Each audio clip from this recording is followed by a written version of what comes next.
Good morning, my dear students. Ngasi takadrisna nahan mangi class ta statistics ki central tendency ki measure ahum puthokpagi matangda min puthokpagi method of finding min sida makhal ahum lei haidra method ahum lei haidra ekoi direct method haiba ma adagi assume mean method haiba ma adagi amana step deviation method haidna ama haiba method ahum se kalma matamda pangadagi haibadu haipet hairamge ahanbada aikoina karigumba fi amasung xi haiba fi means frequency aduga xi means xi haibasina kaino haibata aikoigi class mark value singsi magi numerical value singse yamna apikpu oiba tarabadi direct method sisinagani aduga karigumba xi amasung fi gi numerical value singsina hena sauba oitaragadi aikoida purinaba sauba mayam ama purinarakpa tensionarakpana singba tawpu matamda hena inconvenience mayam ama leibanina aikoina madu matamda step deviation method ase apply tawbani ko asimang hana khangadabani ado ahanbu question yawo. A survey was conducted by a group of students as a part of their environment awareness program. Haibadi chhatra kangup amana survey ama survey di koi dinba ko naina baduni ko aduna conduct awe mana survey ma conduct awe kadamana ba environmental awareness program magalena ko madu saruk amoina. Anyways, they collected the following data regarding the number of plants in 20 houses in a locality. Masidamana locality amada laiba yum kunda hoba pambi singi masingse siga mari lena ba data ama khonjele. Find the mean of the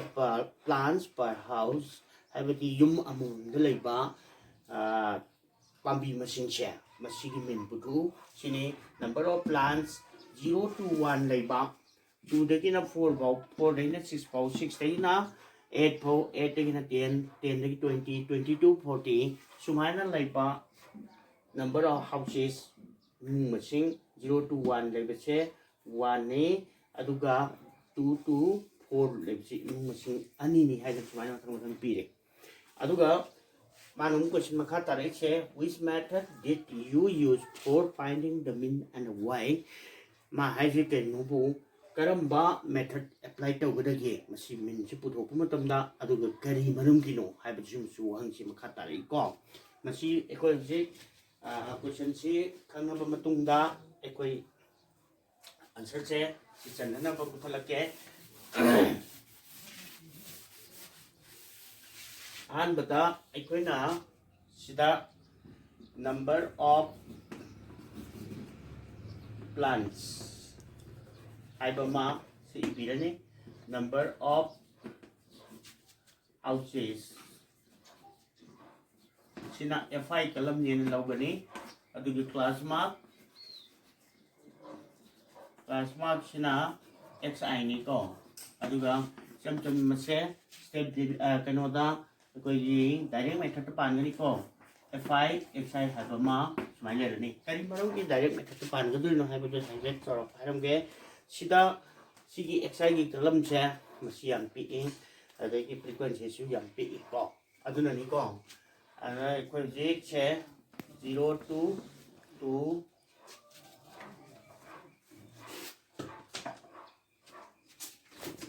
2 to 4 4 to 6 6 to 8 8 to 10 10 to 12 12 to 14 haidan smai ilsi ko aduga akoina oho sigi masing se frequency gi kalam se si 1 simana 1 kaya hoji 2 2 simana 1 adagi asumi bra sing sing ping ni ko 1 2 ꯃꯊꯛꯇ ꯂꯩꯍꯧꯔꯦꯅꯦ 1 sina 2 sina 1 simana 5 simana 6 simana 2 simana 3 haidana sumaina ibirani si irba matungda aikoina masigi xi kalam se pudokpa matamda ani ji tinjanagani aduga 2 na yangani 1 tare ani ji tinjanagani 2 na yangani 3 tare ani ji muk tinjanaragani 2 na yalani 5 adai ani ji tinjanaragana 2 na yaladi 7 mathangna 9 tarani mathangna 11 tarani 11 mathangda 13 tarani sumaina bai kalam se puthokpirani adu puthok matungda sina siga ani se fi xi purinaro 1 tare sina 2 ga 3 ga purinaro 6 tare simana 1 ga 5 ga 5 tare sina 5 ga 7 ga 35 tare simana ya tare 54 tare simana 22 tare aduga simana 30 ga 9 tare sumaina magi kalam di pulina bai poli puto matungda aikoina sida lai ama singani aduga total hadan thagani total se kanagi total no si se aikoina summation fi ai frequency kun masing imung masing kun ta gibani si tinjana kun ta gani ko adagi mo summation fi xi haba mong putone masida aikoina tinjanaro 7 17 21 21 30 32 tare adagi kutte ahum dunga siga taruk tarama thoi taraga humdoi tara taru 162 tare 162 je summation fi xi ni aduna using the direct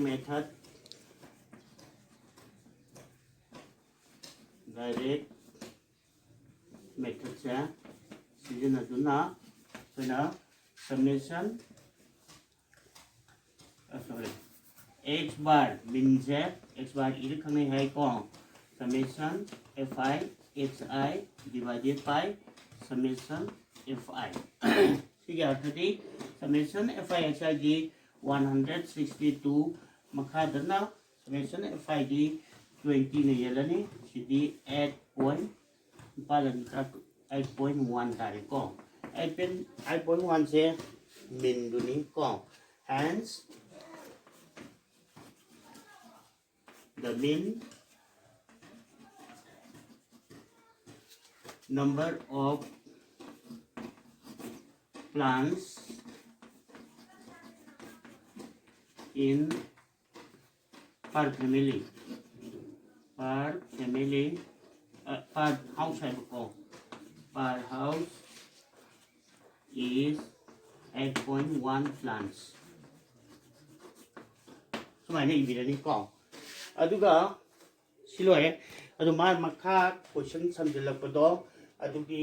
makhana sumaina hapani ko sumaina we have used the direct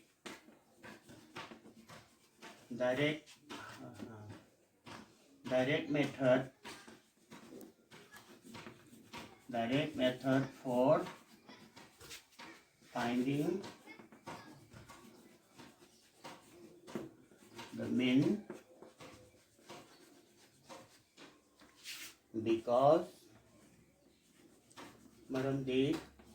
the numerical values of fi and xi are small oiba pikpa maram nani ko fi amasung xi gi value sina pikpa maram nai ko numerical values of हाइदी numerical value जे मसिंग मयेक तो ओइबा मागी value सिंचे मसि pick मरमना एकोई डायरेक्ट मेथड सिजनरी बनेबको सुमाइना कोलनी अहम क्वेश्चन से अनि सुबह क्वेश्चन पिगे question number 2 the consider the following distribution of daily wages of 50 workers of a factory amagi 50 workers ki daily wages habadi nomagi kusuman se masigi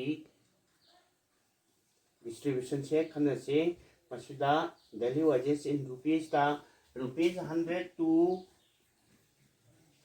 120 120 to 40 140 to 160 160 to 180 180 to 200 sumaina magire se kano se class sumai lere aduga number of workers sumaina pire adu they find the mean daily wages of the workers of the factory by using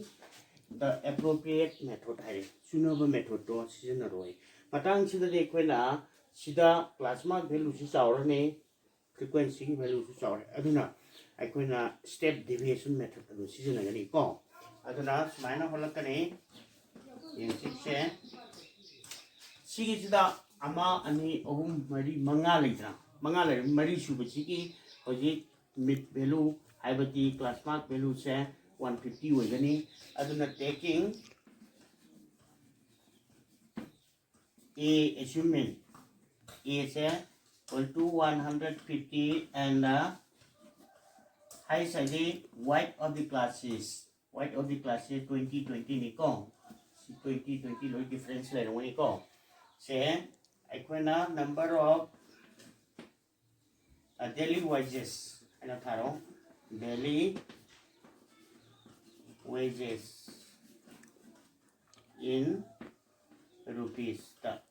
waina adagi number of workers haidra tharo sina fi oidabako aduga sina kari class mark se sina xi odo aduga aikoina anoba period ui haibama logani ui is equal to kada wajade bu xi dagi minus 150 assuming aduga sina white of the classes sim puthoni ko then amada mo fi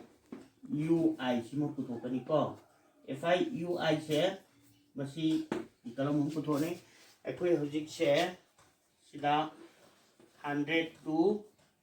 120 120 to 140 140 to 160 160 to 180 180 to 180 to 200 learning sina bagi mapasana ba frequency 12 amalere simana 14 amalere simana 8 amalere simana 6 amalere amana se 10 learning aduga xi column se ani si 10 sanarga 2 ni endo ni adidi 110 adigi sina 130 simana 150 adigi simana 170 simana 190 haida smaila ani smaila aba matungda ui se xi dagi xi sigi column sigi ui column puto kai ta de 100 10 से लौरने xi जे 110 दगी 150 खाइ दो minus ता 40 minus 40 दा 20 ने लबती से सी कलम से -2 तारनी सिना मो 130 दगी 150 दा -20 then -1 सिना 50 दगी 150 दगी 150 खाइ दो 0 चखे सिमना अमु 1 तारनी सिमना 2 तारनी सुमाइन तौरबदी ui कलम सिगा सिगा पुरिनारबदी खोजि याम पिकना ताबे यारे -2 सिगा 12 सिगा पुरिनारो -24 अमुकसु सिगा सिगा पुरिनारदी -14 अदगी 0 को पुरिनारदी 0 सिमना 6 1 ga 6 ka purinati 6 lere 2 ga 10 ga purinati 20 ma lere adudi sigi total lama putho ase koina sida total tharo adu total kalam sida sigi fi se kaya tagada ba summation fi is equal to worker kaya 15 have na tro adu siti thana bata 50 tagane adagi move sigi kalam se summation fi ui haigada ko sidadi kaya tagada gibu plus anisim ti thanaro 26 minus anisim ti thanaro 30 ga 8 26 khai do bati minus 12 tarani ko sumaina si kalam si phangaba matungda koina si mathak uthak ke question je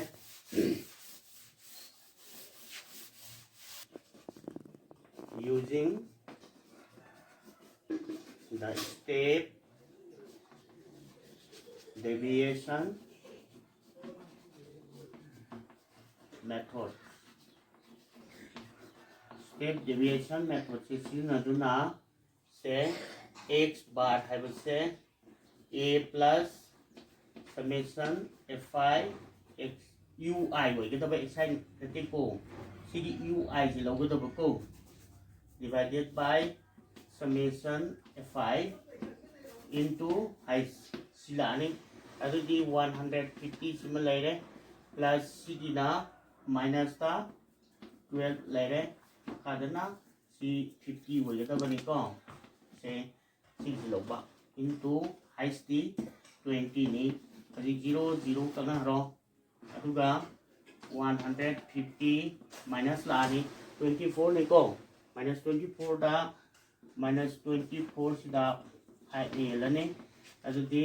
150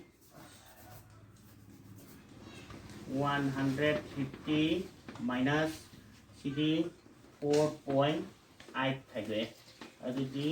145.20 paisa ni na sel sindali na koi 20 na 0 hatal si ko therefore the mean daily wages of a worker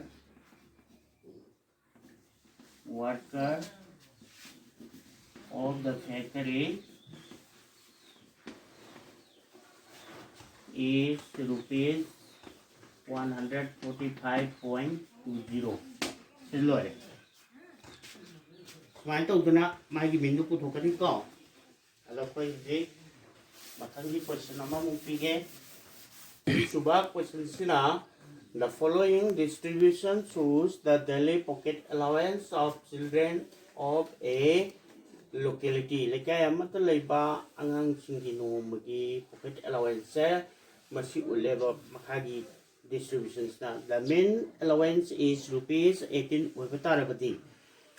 find the missing frequency mang the frequency f shape kaya no kaya wo gedui no si angang masing si kaya wo gedui no frequency di angang si number of children si kaya wo gedui no kutu sini matang si dekona direct method season agani ko aduna solution da daily pocket allowance haidana in rupees sedama irani adagi number of children haidana ama irani sina fi oigani adagi class mark haisna xi oigani aduga fi xi gi kalam mahapani adudi se sida 11 to 13 13 to 15 15 to 17 17 to 19 17 to 19 19 to 21 21 to 23 23 23 to 25 haidan smai irani class aduga magi se frequency ki kalamda sina 7 ibirani sidana 6 irani sidana 9 irani sidana 13 irani sidana F irani sidana 5 irani sidana 4 irani ko adagi sida F5 xi gidi ani ji tensionaro 24 tai 24 tarati 2 ni yalabati 12 tarani mathang sina 28 tagi 2 ni yalabati 14 2 difference lebena 2 dum tinthalo ada 16 sina 18 tarani simana 20 tarani simana amuk 22 tarani simana amuk 24 tarani haji se sigi common difference habadi makoi gi class wide se 2 bani mathang mathang se tinthalo kun samna puthok yai ko adana se ani se polinaro 5 se 84 ma tarani se ni su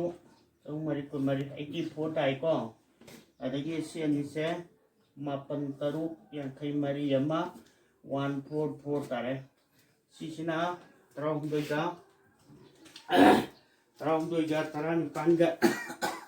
terong doiga tren panga puri na base 234 hai ba ko 234 adagi sina 20 f tagani sina kaya tagani gi mangani tara 0 adagi sina amuk sina 90 ga 6 sumain tare ba matung gai khoina total gi kalam ama singani sida total thagani adagi sina summation fi se is equal to 16 sanaro kaya tare mapan siga apal puni thoi kuthra ma thoi kuthra tadet ipu mari se 4a plus 44 sitarane sigi sinamo summation fi xi se kala kada gebu aikon sida 20 f simalero adu singi tinsanaro si yauroi ko tinsamu tamda mari hum try thoema sigati saraga mai meta tru katok sigati kuni thoi tare kuni thoi ama kutta ani adagi nipal ani ta taruk siga kun kulundoi kunmari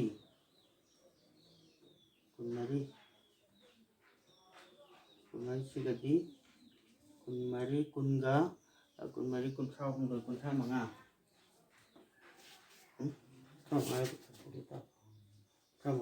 kutta ahum adagi ama siga ahum mari tari tai humduga sumaya 752 ma tare ko sumaya tarba matunga aikoina direct method ta sijanarga fi f amang ni f sin helu to kadagi ko thagi mana min daily wages se daily allowance pocket allowance 18 ni hagi ko by using the direct method sijanaba matamda aikoina min x bar is equal to summation fi xi divided by summation fi never ko implies that say cd kya ga manai 18 ga manai hai ki ko simana 20 f plus 750 ga 2 simana mo f plus 40 ga 4 ne sida sina from the puri ro habati 18 into f plus 40 ga 4 adi this equal to 20 f plus 752 la ani adu this ani si puri na bada katare se 18 f ma plus 18 ga 40 ga 4 puri ro pa mari ku thain thoi ipan mari ku thain thoi ani mari ama mari taret ani ꯑꯗꯨꯗꯤ 792 ꯇꯥꯔꯦꯀꯣ ꯁꯦ 792 is equal to 20f plus 752 लेरो अदुदि से हुजी 20 लेबा नाकन से सुमाइना plus तानाबो को 18f से थांगे खलो अदुगा सिना सोमदा थांगकदबनी 792 minus 752 implies that say twice f is equal to 40 तारेको therefore f to क्या तारदी 40 by 2 है बदी 20 तारे therefore the missing frequency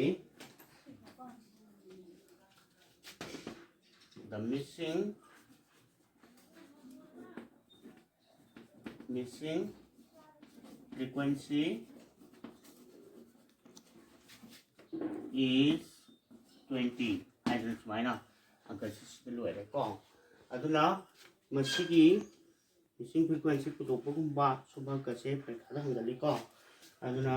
मसिगिदी सिपो तौरसे हयेंग मखा क्वेश्चन होसी को okay let us finish for today